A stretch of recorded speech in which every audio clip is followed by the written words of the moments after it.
A ver.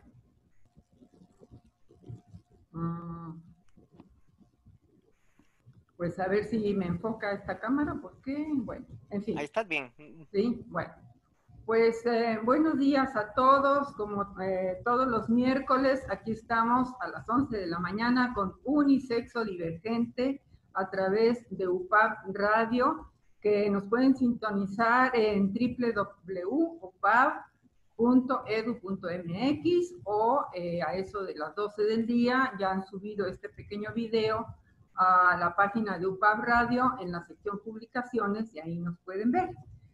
También recordarles que este programa está apoyado, como siempre, por la Fundación Hacia un Sentido de la Vida, a la cual pertenezco y soy la representante en el estado de Veracruz. En esta ocasión vamos a tener de invitada a una amiga que nos conocimos en Costa Rica, ella es de Costa Rica, ella es activista intersexual transgénero, ya nos va a explicar ella de qué se trata. Se llama ella Natasha Jiménez Mata. Así que sin más por ahora, Natasha, buenos días, ¿cómo estás? Muy buenos días, Rosa. Estoy muy bien. Espero que vos también, a pesar de esta crisis que vivimos a nivel mundial. Pues sí. Me siento muy honrada de estar en tu programa. Muchas gracias por invitarme. Muchísimas gracias. Allá llevan la pandemia igual que acá, encerraditos en casa, ¿no? Encerraditos en casa. Pues bueno, pues no nos queda de otro más que ponerle al mal tiempo buena cara y seguir para adelante, ¿verdad? Exactamente. Bueno, pues mira, a lo largo del programa, que yo ya creo que ya voy a cumplir como un año con este programa, la verdad que no me acuerdo cuándo empecé, pero ya llevo muchos programas y sí, hemos hablado mucho de la diversidad sexual, hemos hablado también con Silvia Susana Jacome, ella nos explicó qué quiere decir la L, la G, la B, la T, la I y todas las letritas, ¿no? Del LGBTI+, ¿no? Pero en sí, la cuestión de la intersexualidad en tu caso, activista intersexual transgénero. A ver, por un lado, primero dinos a qué te dedicas, sé que diriges alguna que otra asociación civil o formas parte de ella. Así ¿Mm? mismo. Bueno, me presento, soy Natasha Jiménez Mata, soy costarricense, soy una activista trans intersex, tengo en el activismo más de 35 años. En este momento soy coordinadora general de una organización costarricense con alcance internacional que se llama MULAVI, Espacio Latinoamericano de Sexualidades y Derechos. Desde MULAVI estamos desarrollando diferentes proyectos, uno con la Unión Europea que se llama Centroamérica Diversa, donde también estoy tratando el tema intersex, otro con el Departamento de Estado de los Estados Unidos para tratar el tema de incidencia política en espacios del Sistema Interamericano de Derechos Humanos. Soy también parte de la Junta Directiva del Fondo Trans Internacional y consejera del Fondo Internacional de Derechos Humanos de Personas Intersex. Además de soy consultora con estatus consultivo ante la Comisión Interamericana de Derechos Humanos de la OEA. Ya en 2 oportunidades la comisión me ha invitado de oficio para que prácticamente eduque a los y las comisionadas en el tema intersex, porque hay un gran, ¿qué te digo? Como desinformación sobre el tema, porque yo siempre digo que se habla de este acrónimo de BGLTIQ+, y a veces es ahí, en lugar de intersex significa invisible, porque es un tema del que casi no se habla o que se desconoce mucho y básicamente es parte de mi trabajo informar no solo ante estas organizaciones, instituciones, sino utilizar cualquier foro para hablar sobre el tema intersexual, partiendo de que tenemos muy pocos activistas intersex que hablen públicamente sobre este tema. Así es, bueno, y precisamente esa es la idea de este programa en especial, ¿no? Sí. Como te digo, ya hemos hablado de la I y hemos dicho que es intersex y lo hemos explicado, pero no con mucha detalle ni con mucha extensión y sobre todo con una persona como tú que de primera mano nos puede explicar bien de qué se trata, ¿no? Claro, Así y yo con que, mucho gusto. ¿no? Nosotros al contrario, yo me siento muy halagada y agradecida que hayas podido encontrar un cachito de tu tiempo, porque ya veo que son un chorro de cosas las que haces, ¿no? Pero dime entonces, bueno, en tus propias palabras, venos explicando, a ver, ¿qué es la cuestión de la intersexualidad? A ver, es ahí de la que nadie habla, es ahí de la intersexualidad, básicamente conlleva un cúmulo de formas de cuerpos, porque tiene que ver, la intersexualidad no tiene que ver con una orientación sexual, ni tiene que ver con una identidad de género, tiene que ver con la diversidad de las características sexuales. Eso no quiere decir que una persona intersex no pueda definirse también como gay, como lesbiana, como bisexual o como una persona trans, ¿verdad? Como en mi caso. Porque lo trans también parte de cómo te autodefinís, cómo te autoidentificas independientemente del sexo que te asignaron al nacer. Y este sexo puede ser de hombre, de mujer o un cuerpo intersex. Siguiendo esa línea, por eso es que yo me identifico como una persona trans, intersex, trans porque me autodefino como una mujer trans, e intersex por una cuestión genética y de nacimiento. Como les digo, lo intersex, se manejan muchos mitos, mucha gente siempre sigue pensando de que el término intersex tiene que ver con el hermafroditismo, que el término hermafrodita es un término acuñado por la medicina para definir a cuerpos en los que supuestamente convivían órganos sexuales masculinos y femeninos. Pues he de decirle que eso es un mito. Ese es un mito que maneja todavía muchos sectores de la medicina, la pornografía y la desinformación. Y además de también una leyenda muy antigua en la que se hablaba, escrita por Ovidio, que se llamaba Metamorfosis, donde hablaba de Hermes y Afrodita. Hermes, que era como el primer Uber de la historia, porque era el dios mensajero, y Afrodita, que era como la primera Kardashian, ¿verdad? Porque era una mujer sumamente bella, que de hecho eran hermanos, y producto de esa relación conciben una criatura sumamente hermosa, que en lugar de ponerle Luis Armando o Pedro José, le ponen Hermafrodito, ¿verdad? Que era la unión de los dos nombres de Hermes y Afrodita. Ajá. Resulta que Hermafrodito era tan bello, más bello que Ricky Martin, ¿verdad? Una de las ninfas de los dioses, una de las ninfas de los ríos, que se llamaba Sálmasis, se enamora de Hermafrodito y las demás ninfas le recomiendan que cuando Hermafrodito llegue al río, ella lo abrace y se lo lleve con ella al fondo del río. Eso hace al día siguiente que Hermafrodito llega, lo abraza y según la leyenda, en ese abrazo tan fuerte se unen ambos cuerpos y de ahí surgen supuestamente los cuerpos con el sexo masculino y el sexo femenino. Mira, qué Como bonito. ven, eso es parte de una mitología, de una leyenda mitológica, pero en la realidad la variedad de cuerpos es tan diversa que yo siempre digo que en cuanto a la sexualidad podemos hablar de Rosa sexual, de Natacha sexual, de Luis sexual, porque la sexualidad conlleva muchos elementos y tan variados que también dependen de cómo cada quien viva y conciba su sexualidad. En el caso de las personas intersex, también hay una gran variedad de cuerpos, de cuerpos intersex.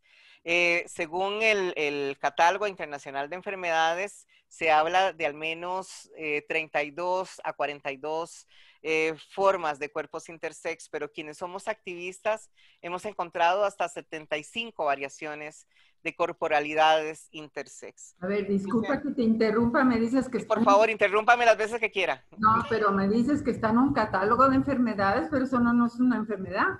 No, precisamente no es una enfermedad como no era la homosexualidad y como no era hasta hace poco la transexualidad, por ejemplo.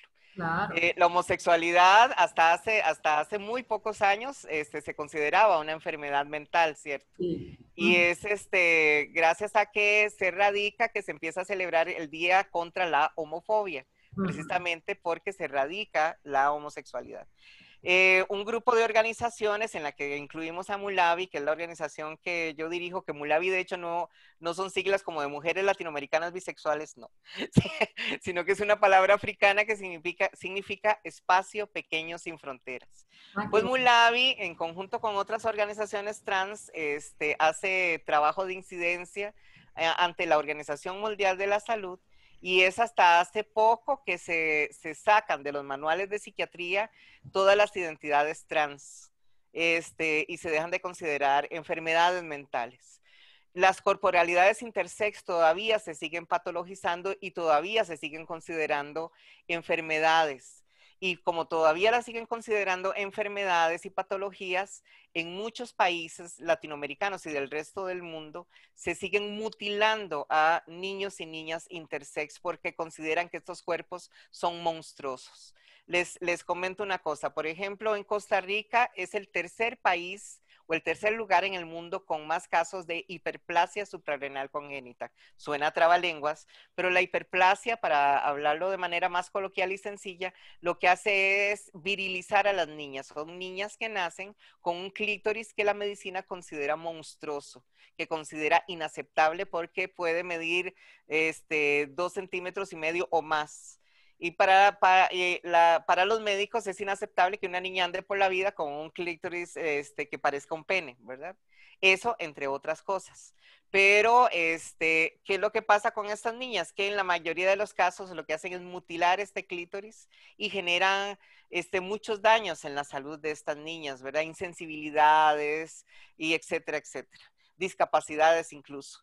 Y eso lo hacen con el criterio de que estas niñas tienen que ser penetradas cuando sean adultas, ¿verdad? Que tienen que tener una relación heterosexual donde sean penetradas y de ser posible que sean madres, o por lo menos que puedan tener sexo por penetración. Este, con este criterio también muchas niñas con hiperplasia nacen con el conducto vaginal sellado o muy pequeño. Y también desde muy tempranas edades empiezan a introducirle expansores en la vagina a las bebés para que estos úteros se vuelvan, estas vaginas se vuelvan más elásticas y que puedan aceptar un pene más adelante, para que vean las monstruosidades que hacen con una sola de las variaciones de los cuerpos intersex. Imagínense con todas las demás. Y ya está establecido más o menos de una manera general que cuando nace un niño con esas características sexuales que se ven diferentes, digamos, a la mayoría, no les hacen un examen de, digamos, sí, de ADN o no sé, para ver si son XX o XY.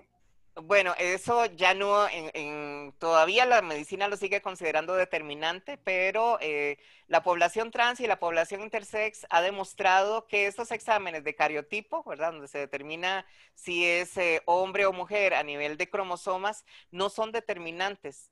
Hemos visto que de una mujer trans nace biológicamente varón, pero se identifica como mujer. Sí, claro. Es más importante dentro de la gama de las sexualidades cómo vos te identificás y no como la medicina te define, Uh-huh. ¿verdad? No como la medicina te diagnostica. Es más importante para el ser humano cómo se autoidentifica. Lo mismo pasa con muchas personas intersex. No necesariamente es tan relevante el cariotipo que tenga, sino cómo esta persona se autodefine y se autoidentifica.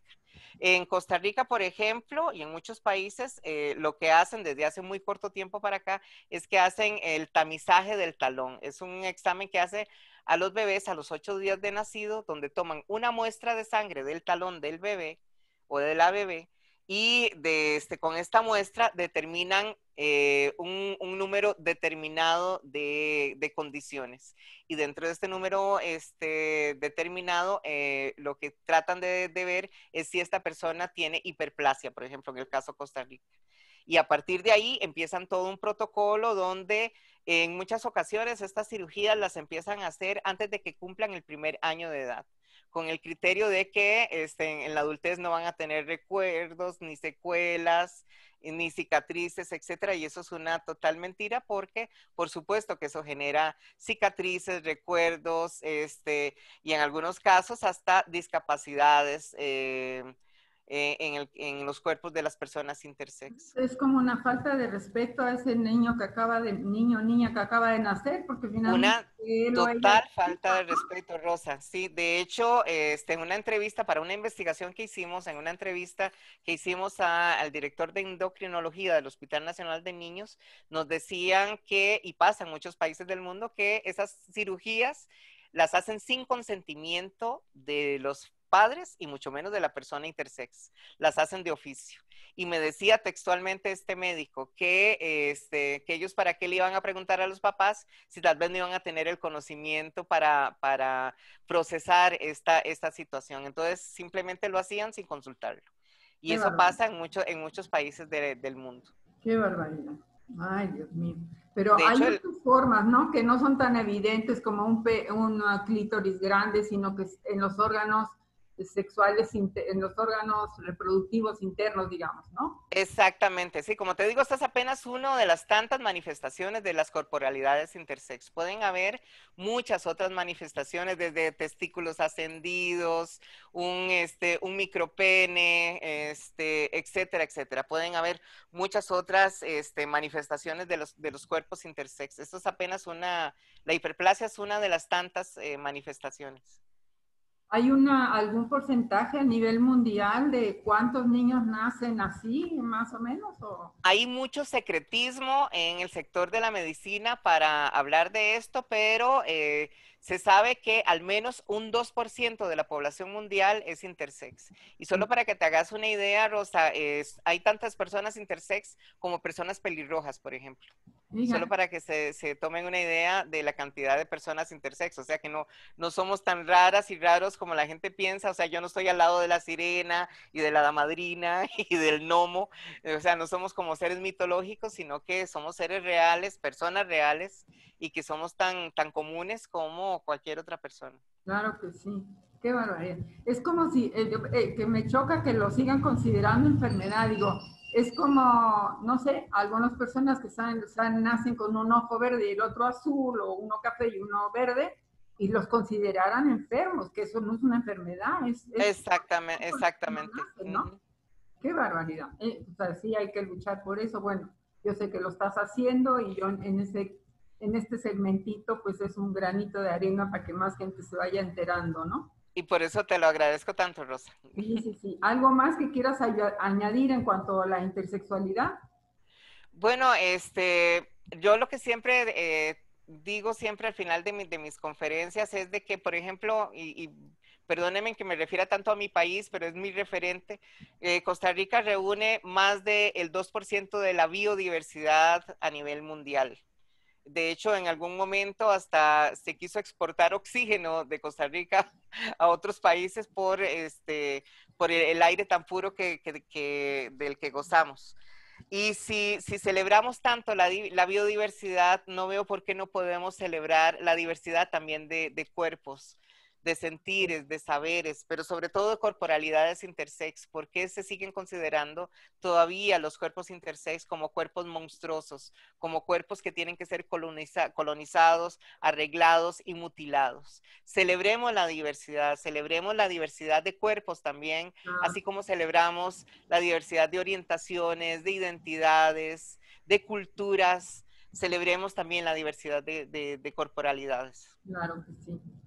Y bueno, ahorita no sé si, bueno, eh, acostumbres o te sea cómodo hablar de tu situación, porque el que te está escuchando, que eso de por sí ya es complicado, lo del intersex, y ahora también es transexual, entonces, ya, ¿cómo se dio eso? A ver, si te es cómodo, porque si no, pues seguimos hablando de cualquier otro tema, ¿no? Bueno, No, con mucho gusto, Rosa. Bueno, para mí es como ahora, en este momento de mi vida, porque ya he logrado procesar, este, no solo mi corporalidad, sino también mi identidad de género y el entorno sobre todo, porque lo más difícil no es ni siquiera tu cuerpo y tu identidad, sino cómo el entorno, no sé, maneja este tipo de cosas y generalmente las maneja a través del rechazo, de la violencia, en muchos sentidos. Mi niñez y mi adolescencia fueron sumamente duros. Yo ahora lo puedo decir porque lo digo que es como mi testimonio, lo puedo decir sin llorar y sin dolor, bueno, sí, me sigue doliendo, pero por lo menos ya lo proceso de otra manera, porque sí tuve que vivir violaciones, abusos, intentos de homicidio incluso, de parte de la sociedad, de una sociedad que no tolera a las diferencias. Estas violencias las tuve que sufrir incluso hasta dentro del seno familiar en algunas ocasiones, ¿verdad? Entonces, por eso es que yo siempre quise poder aportar un poquito, digamos, de un granito de arena para todas esas personas que no tenían esas oportunidades de contar con esa escucha, ese oído amigo, ese hombro donde poder llorar, o por lo menos esa persona que está al frente tuyo y que sabes que te está escuchando y que ha pasado lo mismo que vos. Es por eso que he trabajado desde hace más de 35 años en diferentes organizaciones, sobre todo en pro de lo que llamamos diversidad sexual. Empecé con el VIH hace 35 años, atendiendo a personas en fase terminal de SIDA, cuando ni siquiera el personal de salud atendía a estas personas en los salones que generalmente los tenían en sótanos oscuros, porque ni el personal de salud quería atenderlos. Fue así como trabajé también en muchas otras organizaciones y logré también construir el primer grupo de autoayuda para personas trans y sus familias acá en Costa Rica. De hecho, teníamos espacios tan bonitos, uno que llamábamos Saliendo del Gueto. Parte de las violencias que sufrimos las personas trans también es que en muchas ocasiones ni siquiera nos permiten socializar. Acá en Costa Rica, no sé si pasa en otros países, en muchos bares, inclusive bares gay lésbicos, tenían rótulos a la entrada que prohibían la entrada de personas trans, no les permitían ir a bares ni discotecas gays y lésbicas. Entonces, este grupo nace para brindar apoyo, asesoría, información a personas trans, y por primera vez empezamos a salir a las calles a la luz del día, porque se pensaba que una persona trans solo pues, podía salir en la clandestinidad, en la noche, cuando nadie la podía ver. Y empezamos a hacer, por ejemplo, días de campo, picnics en parques públicos. Íbamos al teatro, íbamos al cine, cosas tan cotidianas para el resto de la gente, pero que las personas trans, por ejemplo, no las hacían. Claro. O en el caso de las personas intersex, yo fui la primera cara visible, digamos, de una persona intersex en medios de comunicación acá en Costa Rica. Y siempre recuerdo una anécdota de un canal nacional donde la presentadora, después de que me hacen un reportaje, llamaba a las mamás y decían: señoras, señores, manden a sus hijos a dormir, escóndanlos porque viene la hermafrodita. ¿Verdad? Como si fuera un acto de circo. Y eso me marcó mucho, y yo siempre lo cuento ahora con un poco de humor, pero sí ha sido bastante duro, digamos, el ser parte de esta diversidad que es un poco más visible, la parte más visible de la diversidad. Somos a veces balas de cañón, ¿verdad? Somos el objeto de mayores violencias porque esto se nos nota, no tenemos el beneficio del closet como pueden tener otras poblaciones como gays, lesbianas, bisexuales, que mientras no lo digan, no se les nota. Pero esto se nos sale a flor de piel, ¿verdad? Esto se nos ve a veces a simple vista, y eso nos hace objeto también de muchas violencias. Por eso yo digo que la población trans y la población intersex es un ejército de valientes y valientas, que hasta el simple hecho de salir de nuestras casas, hacer una diligencia mínima como ir a hacer las compras, es bastante difícil. Y me refiero a esto de hacer las compras o ir a la farmacia, ahora máxime en tiempos de COVID, porque hay muchos países donde incluso tienen medidas muy drásticas que les llaman la medida de pico y género, por ejemplo en Panamá, en Perú, en Colombia, donde solo dejan salir a las personas a partir del sexo en su cédula. ¿Y qué pasa con una persona trans? ¿Verdad? Que tal vez donde no hayan todavía leyes de identidad, donde no puedan cambiar todavía su nombre y su sexo en su documento de identidad, son personas que no pueden salir de sus casas, ni siquiera a cuestiones mínimas como comprar una medicina o a comprar una libra de arroz, ¿verdad? Porque no les permiten ni siquiera salir de sus casas.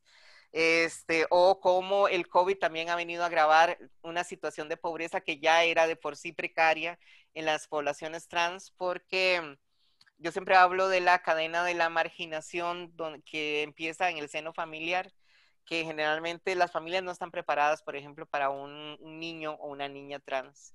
Y en muchas ocasiones estos niños o estas niñas son echados de sus casas a muy tempranas edades.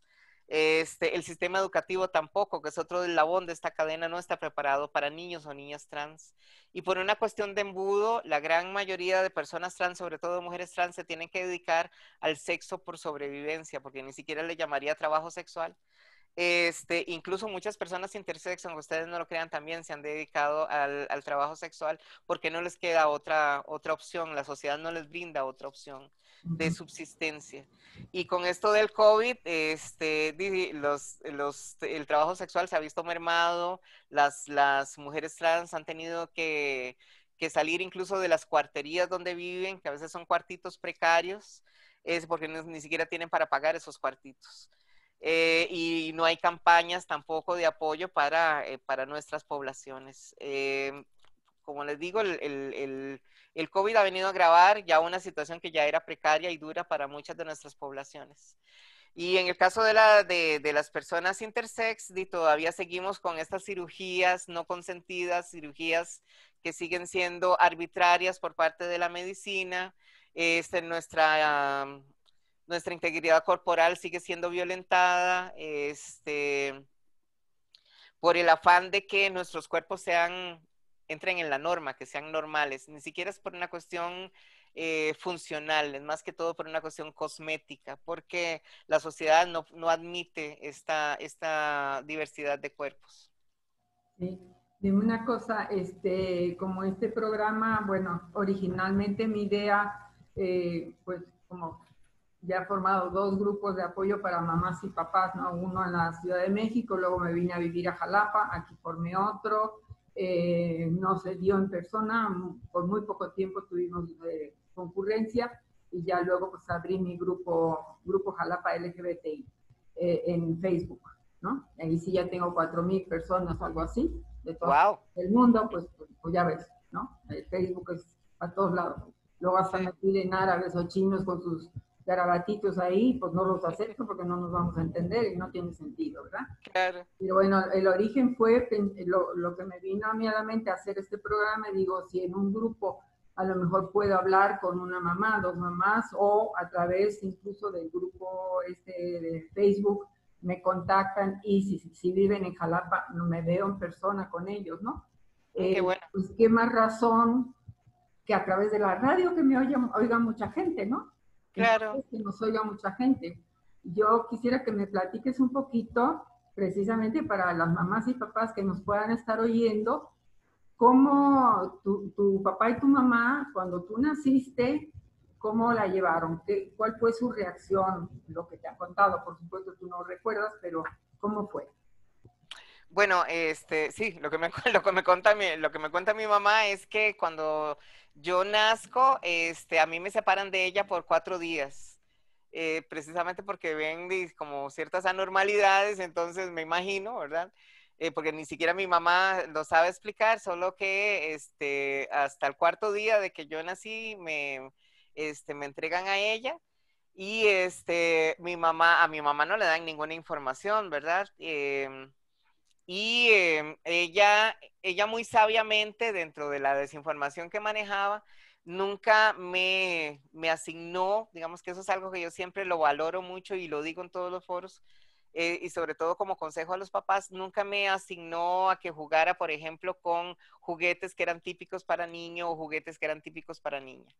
Ella siempre trató de comprarme juguetes neutros como bloques de armar, rompecabezas, libros para colorear, cuestiones que desarrollaran mi creatividad y que fueran como más neutros. Nunca me endilgó, por ejemplo, una pelota o un carrito, un automóvil o una muñeca, porque dentro de de su ignorancia había mucha sabiduría dentro de ella en ese sentido y yo recuerdo que esos eran mis juguetes. Para mi papá sí fue un poco más difícil, por el machismo imperante, ¿verdad? Imagino yo que no podía concebir una niñe como yo, ¿verdad? Y me cuentan que en un momento, como a los 2 años, estaba yo gateando y hizo un intento de matarme con una pistola.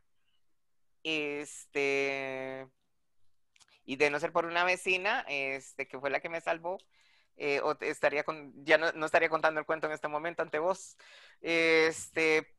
Pero tarde o temprano mi papá como que fue como asimilando las cosas y yo recuerdo que en plena adolescencia más bien él, si veía, digamos, por ejemplo, un programa de un desfile de modas o algo así, él me decía solo ratón.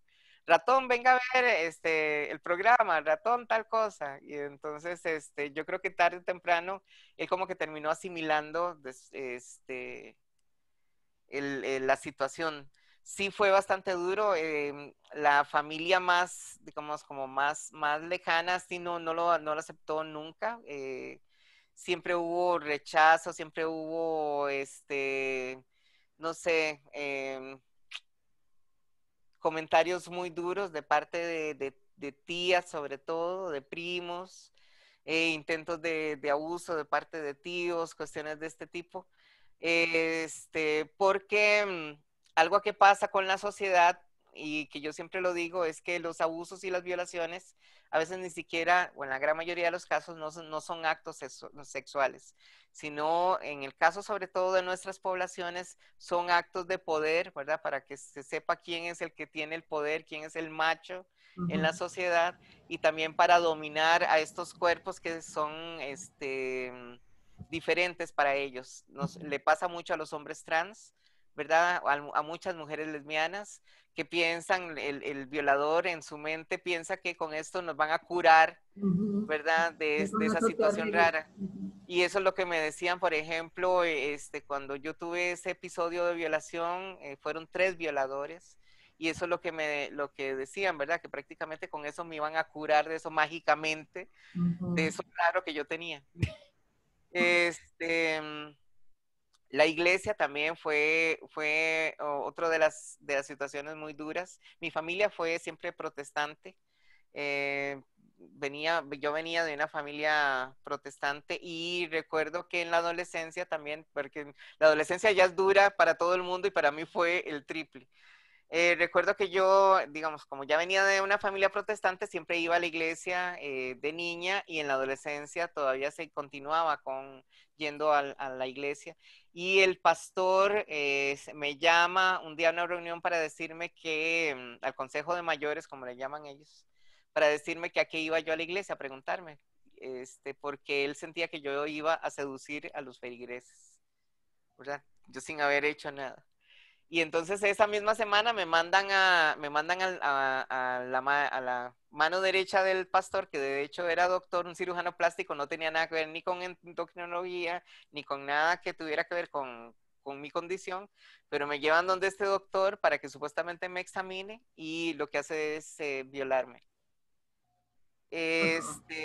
Y en esa misma, todo pasa en una semana, en esa misma semana el pastor me señala frente a todos los feligreses y me dice que yo tengo que salir de su iglesia porque yo soy un engendro de Satanás y que en la Biblia no existen seres como yo, que solo existen hombres y mujeres y que él no puede permitir que yo esté en su iglesia. Eso fue de las situaciones más duras que yo viví. Lloré no sé por cuántos días y creo que hice un intento de suicidio, porque si para mí el mensaje que yo había recibido era que a veces ni mi familia ni la sociedad me aceptaba y que ahora hasta Dios me estaba alejando de su lado, que era lo único que me quedaba, entonces no me quedaba nada más para vivir. Afortunadamente ese intento de suicidio tampoco prosperó y sí pasé con una depresión muy severa por mucho tiempo y fue así como un amigo de mi hermana me saca de esa depresión diciéndome que le apoyara cuidando pacientes con VIH. Fue como así empecé a atender a pacientes con VIH y me di cuenta de que había gente con situaciones tal vez más terribles que la mía o que me necesitaban más en ese momento de que lo que yo me estaba necesitando a mí misma en ese momento. Y entonces me aboqué cuando nadie cuidaba a pacientes con VIH, bueno, con SIDA ya, en fase terminal, me dediqué a limpiar sus cuerpos, a bañarlos, a limpiar sus habitaciones, a darles de comer. Y eso me ayudó mucho a, digamos, a ver de otra manera la vida, a valorar más la mía y a valorar la vida de estos seres humanos que estaban sufriendo tanto, no solo por esta enfermedad, porque en ese momento no habían antirretrovirales, no había ningún tratamiento para estas personas. Y recuerdo que en ese momento perdí a 7 amigos, porque morían como moscas. O sea, les daban el diagnóstico y al año y medio, máximo 2 años, ya no estaban. Como que eso te ayudó como que a encontrar sentido de vida, porque tu vida ha seguido por Totalmente. ese camino, ¿no? Totalmente, Rosa. Eso me ayudó a encontrar ese sentido de vida y eso fue como una bola de nieve, me fue llevando a otras organizaciones, a trabajar en otras instancias, otras iniciativas y hasta que llegué, por ejemplo, a la OEA y a las Naciones Unidas a presentar informes y cuestiones de este tipo.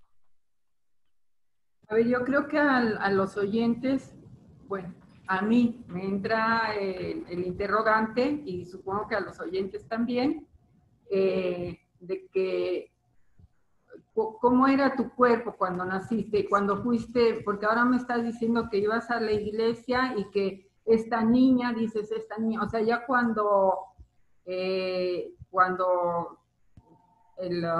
pastor o como se llame de la iglesia protestante te dice en el público, esta niña no puede estar aquí, o sea, tú ibas vestida de niña, ya desde entonces. No, ya en ese momento ya estaba empezando como una transición. Bueno, yo siempre me consideraba una niña. Siempre me Pero consideré entonces una. naciste como con órganos sexuales más bien parecían masculinos. Parecían, no eran No masculinos, eran. parecían. Uh -huh. Entonces, decimos las personas trans e intersex, me diagnosticaron como niño. Uh -huh. Pero no era tal, ¿verdad? Y siempre, yo sabía que no, digamos que eso que decía mi acta de nacimiento no era tal, ¿verdad? Uh -huh. Y yo siempre me identificaba como niña. Mi mamá respetó en cierto sentido eso. La familia más cercana como que lo iba respetando. De hecho, otra anécdota que tengo que contar es que en un principio mi abuelita como que no la aceptaba tanto, ¿verdad? Y hasta me llevó, ya te digo, éramos protestantes, me llevó a otra iglesia que no era esa, a que oraran por mí para que me sacaran ese demonio, ¿verdad? Que hacía que yo me sintiera como mujer. Pero aún así mi abuelita me regaló mi primer vestido. El primer vestido que yo tuve, Qué me lo regaló mi ilusión. abuelita. Qué Y bonito, ¿no? Qué ilusión. sí, y recuerdo que en una fiesta familiar me dijo que me lo pusiera y que saliera con la frente en alto, Uh que yo -huh. no tenía nada que ocultar. O sea, para que vean que dentro de tanta adversidad también hay como situaciones bonitas. Pero sí, Cierto, siempre me identifiqué como niña. me estás haciendo recordar, bueno, no sé si tú recuerdas o sabes bien cuál es mi historia y por qué ando yo a donde estoy ahorita. Pues yo tuve un hijo homosexual que hace 27 años murió de SIDA, ¿no? Y bueno, Ujú. también precisamente a partir de ahí encontré sentido de vida, aunque parezca una incongruencia, ¿no? Y, y cuando salió del closet aquí en México, que también hubo rechazo por muchos miembros de la familia extendida, por su padre, ¿no? Incluso por mí. Yo también no lo rechacé, no le dije vete a volar o vete a la calle, pero decía no te puedo aceptar porque yo no te veo feliz y finalmente él no era feliz por muchas otras cosas y no tenía nada que ver con su sexualidad. Claro. Pero fue mi mamá que tenía ya en ese momento, creo que tenía como 78, 79 años u 80, que le dijo, a mí no me importa lo que tú eres mi nieto y tú te quedas aquí y te vienes a vivir conmigo, te quedas viviendo conmigo porque vivió un buen tiempo con mi mamá y a mí no me importa lo que tú eres, yo te quiero y tú te quedas. Fue la única y por lo menos la primera que lo aceptó Que abiertamente, congelaste. ¿no? Entonces sí, a veces son las abuelitas las que Pues ahora que ya llego a vieja, yo también digo, es que, pues sí, efectivamente uno ya va adquiriendo mucho, no sé, visión de la vida, visión de las cosas y uno se ve todo totalmente diferente, ¿no? Ya, uno va perdiendo prejuicios y va viendo uno Exacto. a la gente como es, como persona, pues, ¿no? ¿Sí? Claro, exactamente. Qué bonita anécdota. Si mal no recuerdo, a ver, corrígeme si estoy equivocada, pero si mal no recuerdo, allá en Costa Rica, donde te conocí, nos diste aquella plática, ibas con tu mamá, ¿verdad? Mi mamá y mi hermana estuvieron en esa conferencia, Sí, de sí, hecho, sí, sí. sí, sí, sí, qué bien. Pues mira, ha sido una plática muy interesante. No sé si quieras añadir alguna otra cosa, algún mensaje especial o algo. Bueno, antes que nada, agradecerte, Rosa, este espacio. Me encanta que Gracias. me hayas invitado. Perdón por no haberte respondido antes, pero mi volumen de trabajo es Sí, muy ya alto. veo. Sí, no te preocupes. Pero estoy sumamente complacida, he disfrutado montones este espacio, te lo agradezco montones, Rosa. Qué bueno. Y al público que te escucha y que te ve, decirles que esto que llamamos diversidad, o sea, que mal llamamos diversidad, porque diversidad somos todos, todas y todes, incluso las personas cisgénero y heterosexuales, que celebremos realmente la diversidad, pero no solo la diversidad de orientaciones, de identidades, sino también de corporalidades, de estos cuerpos sexuados, que los celebremos, que no los alejemos, que no los mutilemos, en todos los sentidos. No somos tan raros como lo que la gente piensa, las personas intersex no vinimos de un platillo volador, somos seres humanos como ustedes, merecemos también mucho respeto, nuestros cuerpos, nuestras vidas han sido irrespetadas por la medicina y por la sociedad en general, y si una persona intersex se acerca a ustedes, sean respetuosos, trátenle con el respeto que ustedes quisieran que les trataran. Así que nuevamente muchas gracias, Rosa. Pues yo creo que esa es la palabra clave para toda la cuestión de la diversidad de cualquier cosa. Exactamente. Respeto. Esa es Esa es la la palabra. palabra clave. Respeto. No tolerancia, que a mí no me gusta la palabra Ay, no, no, no, no. tolerancia. Yo Así puedo como yo tolerar, no sé. tolero, yo soy Puedo súper. tolerar a Donald Trump, pero no lo respeto. No, exacto. Sí. Bueno, es que yo ni siquiera lo tolero. No, sí, no, es que ni tolerarlo siquiera. Sí. Pero la palabra clave es respeto. Y bueno, pues nuevamente, Natasha, pues muchísimas gracias, que sigas bien, cuídate mucho, lo mismo a tu mamá y que se cuide Gracias. mucho por allá. Y bueno, me quedo un ratito más porque me despido yo ahorita de producción, que siempre les mando un abrazo y ya terminamos, ¿sí? Muchísimas Bueno, gracias, te mando un abrazo virtual y a cuidarse mucho y quedarse en casa. vos, sí, ¿Okay? cuídate mucho también vos. Sí, claro que sí. Un Pues abrazote virtual.